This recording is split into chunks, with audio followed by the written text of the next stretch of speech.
Энэ онд 1919-50 мэдээллийн лавлагын 20 жилийн ой тохиож байна. 20 жилийн хугацаанд ололт амжилттай ажиллахын зэрэгцээ ажилчдаа олон боломжийг олгож байгаагийн нэг нь гадагшаа суралцах юм а. Тухайлбал Филиппин улсын Себу аралд байрлах хэлний бэлтгэл 23 ажилтнаас сурвалжээ. Түүний нэг нь мэдээллийн ажилтан Халиун юм а. 1919-д лавлахад ажиллаад 2 жилийн хугацаа өнгөрсөн байна.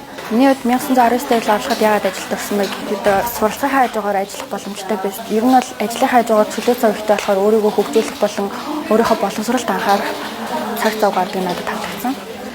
Миний хувьд англи хэлтэй монгол залуу хөтөлбөрт хамрагдаад 100% тэтгэлэг аваад Филиппин улс Себу хотноо 6 сарын хугацаанд амжилттай суралцаад ирсэн байгаа. Нийт ажлын хамт олон болон удирдлагууд 1919-д сонгон үйлчлүүлэг 5 хүндээ түүхт 20 жилийн баярын мэндийг хүргье. 24 цагийн турш яарч сандарсан хүмүүс тусалж хэрэгтэй цагт нь баталгаат их сурвалжаас үнэн бодит мэдээллийг түргэн шуурхай хүргэн ажиллахаар баг хамт олноороо нэгдэн 20 жилийн хугацаанд ажиллаж байна. Мөн ажлын цагийн уян хатан хуваар суралцангаа ажиллах, хувийн ажлаа зохицуулах зэрэг тохиромжтой нөхцөлийг ажилчдад олгодог байна.